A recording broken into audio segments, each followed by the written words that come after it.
badai menghasilkan apa? Emas ilahi. Badai menghasilkan emas ilahi.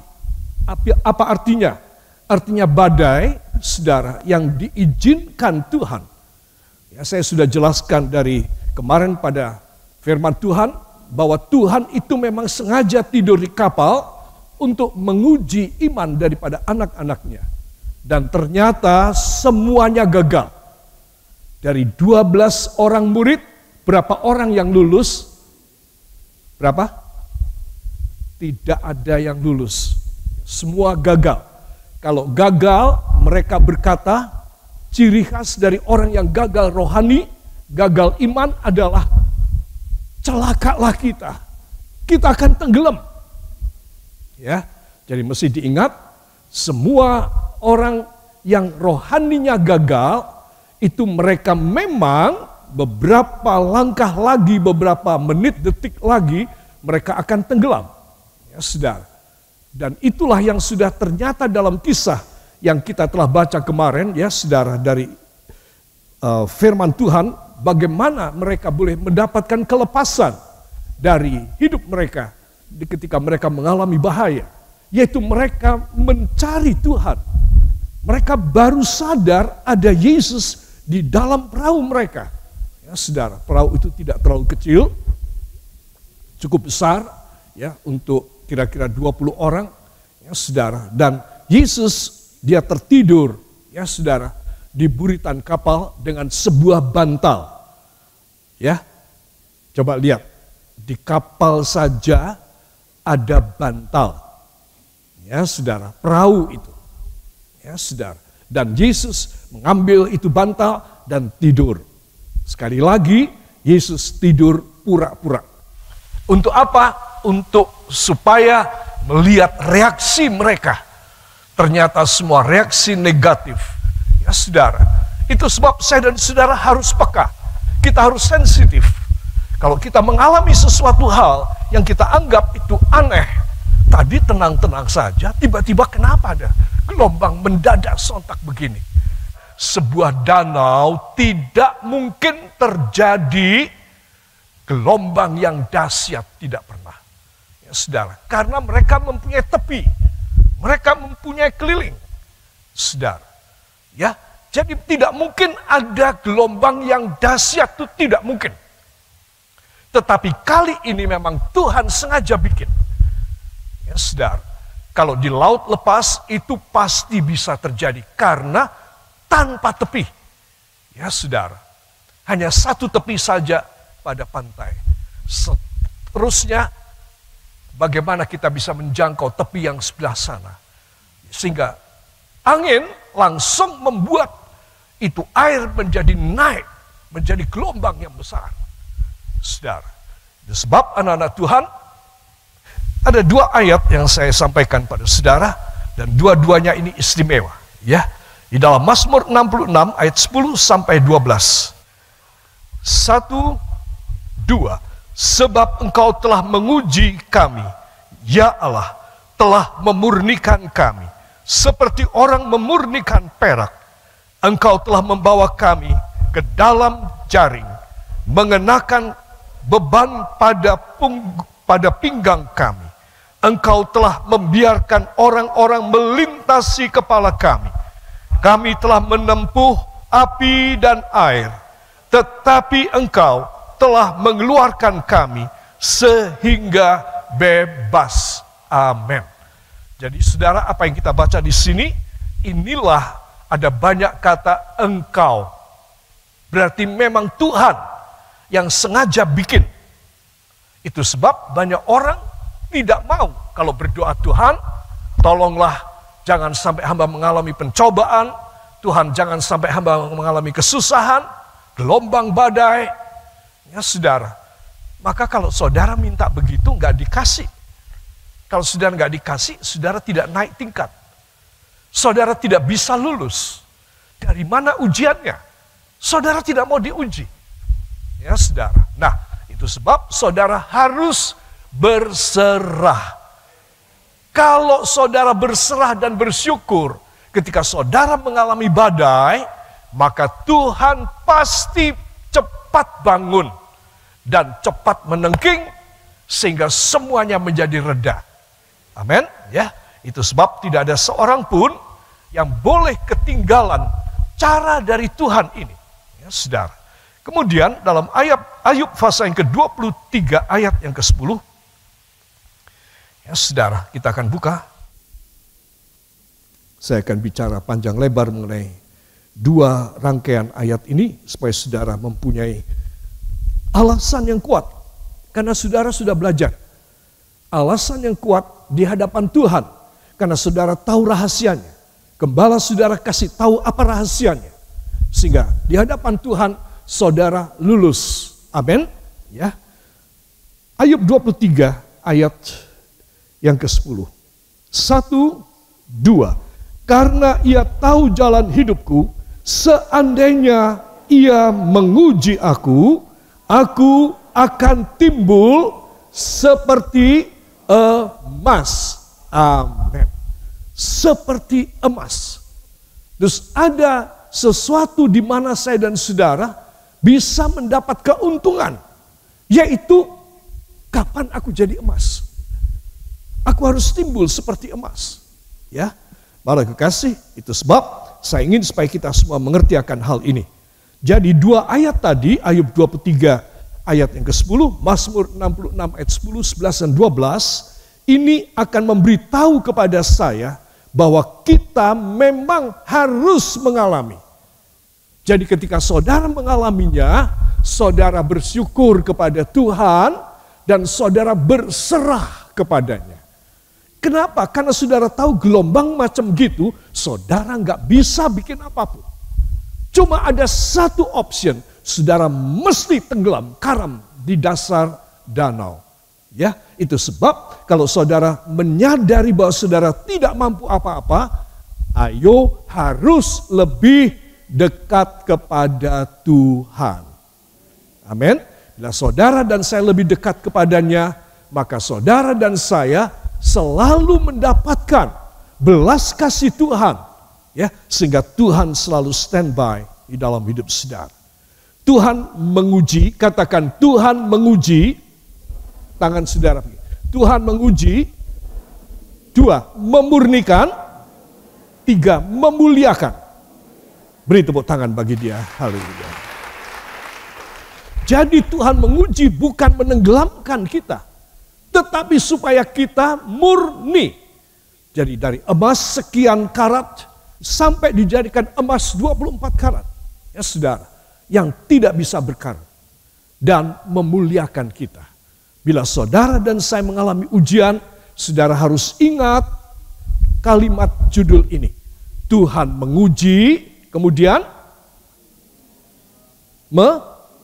memurnikan, kemudian memuliakan. Tanpa dimurnikan, tanpa diuji, tidak ada kemuliaan. Itu sebab seseorang dia harus rela dan bersyukur ketika tiba waktunya. Aduh, aku ini kelihatannya sedang mengalami ujian nih. Ya, tidak apa-apa. Tuhan ada dalam perahu hidupku. Saudara besar hati.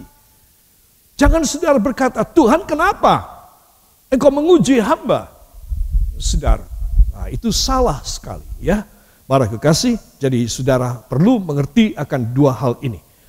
Para kekasih, dari dua ayat tersebut, Ayub 23 ayat 10, Mazmur 66 ayat 10, 11 dan 12, saya ingin mengajak semua saudara untuk kita melihat bahwa selain sebagai teguran, badai itu juga berfungsi sebagai ujian. Ya, bagi sebagian orang itu merupakan teguran. Kenapa dia ditegur? Karena berbuat dosa, berbuat salah, undur dari Tuhan. Maka Tuhan membuat gara-gara. Katakan Tuhan membuat gara-gara. Ketika saya undur dari Tuhan.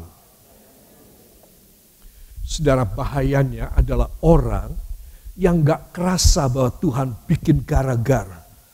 Ada pencobaan ini, ada musibah itu, ada sakit ini, ada kebangkrutan itu, tapi gak nyadar, tetap aja duniawi.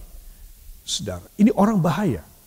Jadi kalau ada seseorang ya di bidang medis, di bidang kedokteran, biologi, kalau seseorang dia mengatakan, aku ini sehat terus. Aku nggak merasa sakit sama sekali. Wah, ini orang bahaya. Ini bukan orang sehat. Ini orang dalam ancaman maut. Karena dia tiba-tiba dia bisa mati. Saudara. Ya, jadi saudara mesti tahu, kalau saudara sepertinya saudara nggak kerasa. Jadi saudara tetap having fun, saudara tetap senang-senang diong saja, foya-foya saja. Saudara seperti tidak kerasa bahwa saudara sedang di dalam sesuatu masalah besar. Nah, itu sebab banyak orang-orang Kristen, ya saudara, akhirannya adalah neraka. Akhirannya neraka. Makanya Yesus bilang ada dua jalan. Pilihlah jalan yang lebar atau yang sempit. Sempit, jalan yang kecil. Karena itu menuju pada kehidupan yang kekal. Jalan yang lebar menuju kepada kebinasaan di neraka. Pilihlah jalan yang sempit dan sulit. Saudara, kenapa? Karena banyak orang Kristen yang akan masuk di dalam hukuman yang kekal. Apa sebab? Di antaranya karena mereka enggak kerasa. Kalau mereka itu sedang dalam ujian atau sedang dihukum, sedang dipukul oleh Tuhan, enggak kerasa, tetap aja senang-senang. Ya anggap aja, enggak, mumpung aku masih muda, aku mumpung masih bisa. Ya besok deh kalau sudah tua, itu lain soal. Saudara jangan punya pikiran demikian. Itu sebab saya tuliskan, selain sebagai teguran, badai juga sebagai ujian. Ujian agar apa? Ujian agar timbul seperti emas. Kalau enggak kerasa, maka batal, enggak ada emas. Dia bukan emas, dia hanya kayu, tanah liat, dan jerami. Itu dituliskan dalam 1 Korintus. Tetapi fondamen yang kuat, bangunan yang kuat adalah dari perak, dari emas. Itulah yang akan teguh untuk selamanya. Ya, jadi para kekasih, saya ingin supaya semua saudara memilih hidup dekat dengan Tuhan. Kalau saya anjurkan untuk saudara datang dalam Bible study, datang dalam KKR hari Minggu, itu hanya membawa saudara lebih dekat kepada Tuhan. Tetapi banyak orang yang sudah terlanjur dengan kebiasaan ya live streaming offline, online saja, dan tidak mau datang kepada Tuhan secara onsite. Itu sebab mereka batal semua rencana Allah dalam hidup mereka. Mereka nggak ngerti sama sekali. Tiba-tiba api besar sudah membakar hidup mereka. Ya saudara. Dan walaupun mereka menjerit ketakutan menyebut nama Yesus, sudah terlambat. Mereka tidak kebakar, tapi mereka dibakar terus selama-lamanya. Di mana kertak gigi akan terus terdengar dan tangisan tiada henti. Saudara, pikirkan neraka. Pikirkan neraka. Jangan cuma sorga saja. Kalau saudara tidak pernah memikir neraka, maka saudara tidak ada ketakutan kepada Tuhan. Kalau kita hanya memikir sorga saja, kita akan pikir semua boleh. Aku besok masuk sorga. Itu salah. Ya, jadi kita harus takut dan gentar karena ada hukuman kekal. Ada apa? Hukuman kekal. Pikirkan neraka. Saudara. Itu sebab anak-anak Tuhan, saya ingin supaya kita semua menyadari hal ini. Ya, saudara, dari Mazmur 66 ayat 10, 11, 12, Engkau telah menguji kami. Engkau telah memurnikan kami. Saya tidak ulangi lagi penjelasan tentang Engkau telah membiarkan mereka melintasi kepala kami, menginjak kepala kami. Saudara, lulus, bisa lulus. Nah, kalau itu bisa, saudara bisa bertahan walaupun memalukan sekali, dihancurin nama baik, kredibilitas saudara, integritas saudara rasanya sudah hancur. Tapi saudara tetap kepada Tuhan. Saudara lulus keluar sebagai emas. Ya, sebagai emas. Saudara, jadi dua hal ini, engkau telah menguji kami, engkau telah memurnikan kami. Tuhan, tinggal sekarang waktunya hamba engkau muliakan. Tetapi kalau tidak ada ujian, tidak dimurnikan, tidak akan ada kemuliaan. Dan orang yang hidup sewenang-wenang, sekehendak hatinya di dalam dosa dan duniawi, saudara, kapan mereka mau dimurnikan? Jadi mereka tidak mungkin masuk di dalam kemuliaan. Mereka akan masuk di dalam hukuman Allah yang kekal, yaitu api neraka. Itu sebab kalau ada anak saudara, kakak adik saudara, orang tua saudara, menantu cucu saudara, famili saudara, yang belum mengenal Kristus atau yang tidak sungguh-sungguh kepada Tuhan, saudara berkewajiban. Karena ancamannya ini dahsyat.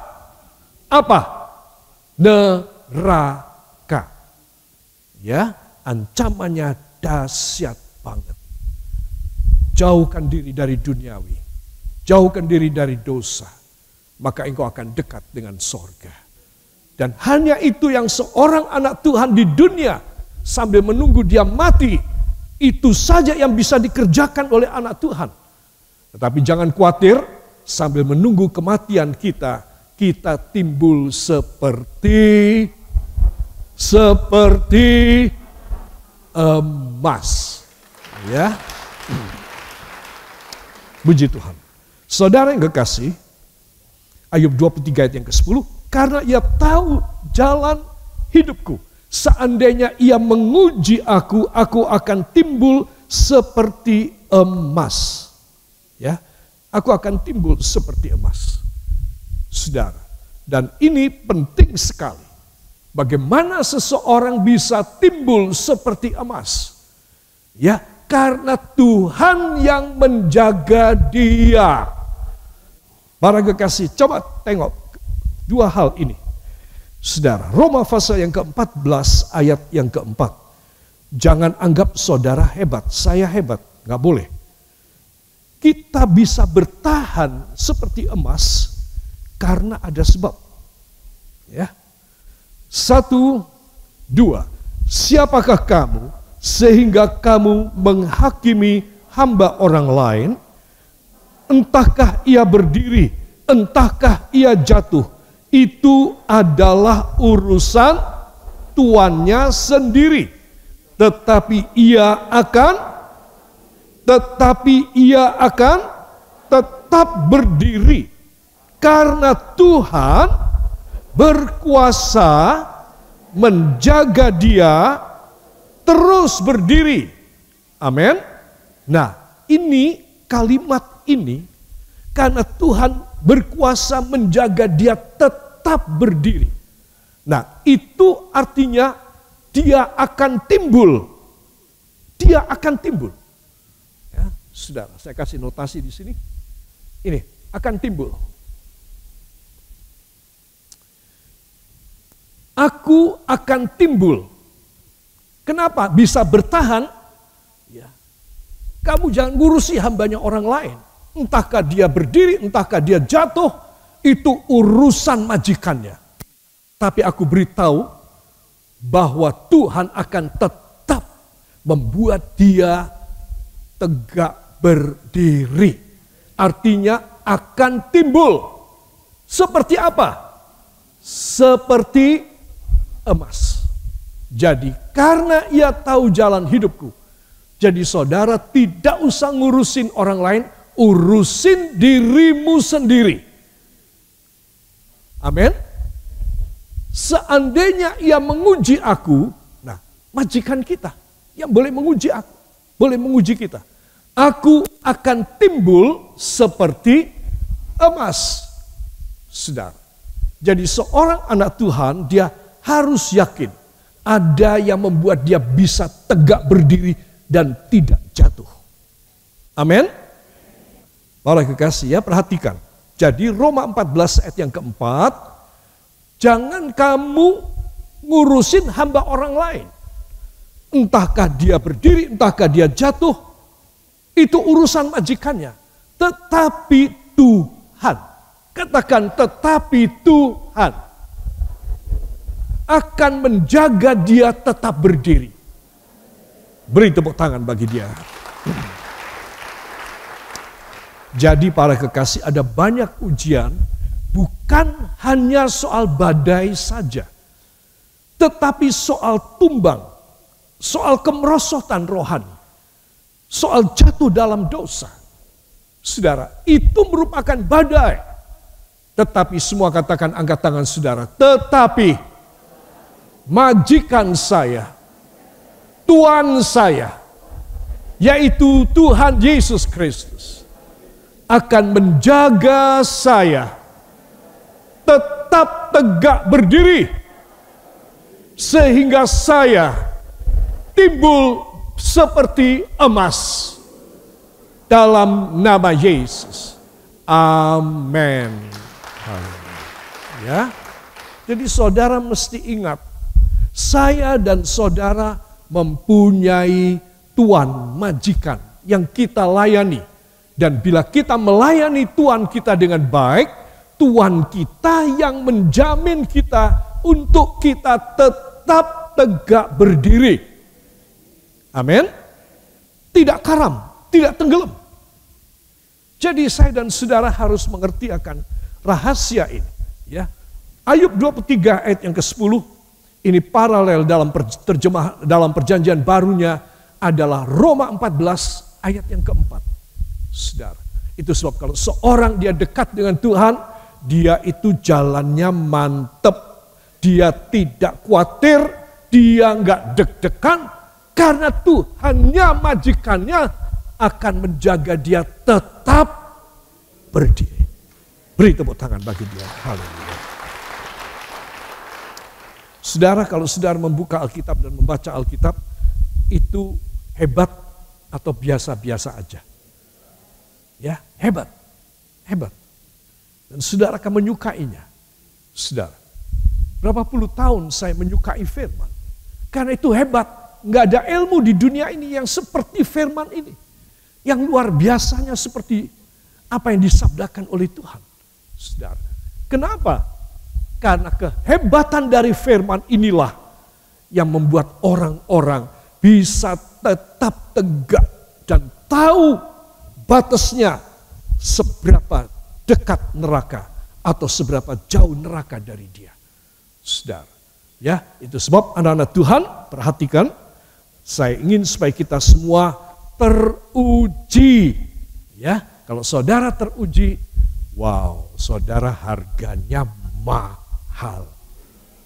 Mahal. Mau yang murahan atau mau yang mahalan? Ya, mahal. Ya, saudara. Kalau kita mencari barang umpamanya, saudara mau beli mie instan. Saya mau tanya, harga mie instan satu pak berapa harganya? 3.000, ya. Ada yang 2.625. Ya. Saudara, saya mau tanya, kalau saudara sederetan itu dari rak ujung sana sampai rak ujung sana itu semua mie instan. Untuk mudahnya saudara memilih apa? Pengen yang paling enak kan? Paling enak, paling gampang, kalau bisa nggak usah digodok, wes langsung dimakan. Saudara, ya, maka saudara akan memilih yang paling mahal. Saudara, kalau yang paling murah itu atos. Saudara. Ya, saya sudah pengalaman. Jadi pilih yang paling mahal, ya, dan kemudian nggak usah yang Korea-Koreanan, nggak usah. Yang dalam negeri saja, ya, yang paling mahal. Nah, saudara yakin bahwa itu kaldunya lebih enak, minyak lebih lemes, ya, dan juga lebih sedikit bahan pengawet, makanya dia lebih mahal. Atau mana yang lebih paling murah, saudara mendapat, tetapi itu di luar harapan saudara ketika saudara mau memasaknya. Percaya deh, ya. Itu sebab saudara akan memilih mana yang harganya masuk akal. Jangan cari yang murah. Kalau saudara cari yang murah, saudara pasti kualitasnya rendah. Jadi saudara tidak akan lama-lama mempertimbangkan. Saudara akan ambil yang mahal. Sudah. Kalau saudara dan saya mempertimbangkan firman Tuhan, saudara harus selalu mengatakan, ini paling berharga. Aku harus lebih percaya ini ketimbang kata kawanku, ketimbang kata orang tuaku, ketimbang kata istri atau suamiku. Aku harus lebih mempertimbangkan dan percaya pada perkataan sabda Tuhan. Kalau perusahaan di dunia saja, saya kembali pada harga. Mereka menentukan harga, mereka punya staf ahli. Ya saudara, mereka punya penasehat, mereka mempunyai ahli pembukuan, mereka mempunyai ahli marketing. Untuk membuat harga itu tidak gampang. Saudara, itu saja mereka bisa merinci dengan baik. Karena memperhatikan apa? Materi dari barang produk mereka. Itu mereka bisa kita percayai. Aku ambil barangmu dalam hati kita ya. Aku beli barangmu, mahal gak apa-apa. Aku berharap ini bagus. Tetapi kalau saudara mendapatkan tawaran, perkataan Tuhan yang paling mahal, yang bisa membuat mujizat, saudara, dan saudara kurang percaya, memang saudara kelewatan sekali. Saudara kelewatan banget.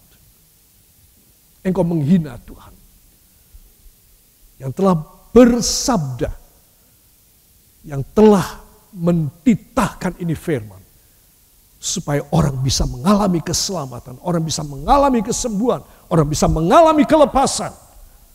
Saudara, itu sebab firman ini harus dihargai paling mahal. Saudara bisa menghargai firman paling mahal, Tuhan mencurahkan kuasanya pada firman yang saudara percayai. Dan pasti hasil kualitas mahal yang saudara bawa pulang, yang saudara makan, yang saudara hirup, yang saudara minum, pasti kualitas yang paling mahal dari firman Tuhan.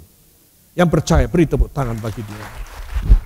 Anytimes we have to compare prices. Any prices is accordingly with the quality of the products. You know this very well. You pay more because you want the better quality, then you pay less. Ya, kita harus tahu, aku bayar mahal, aku berharap dapat yang bagus.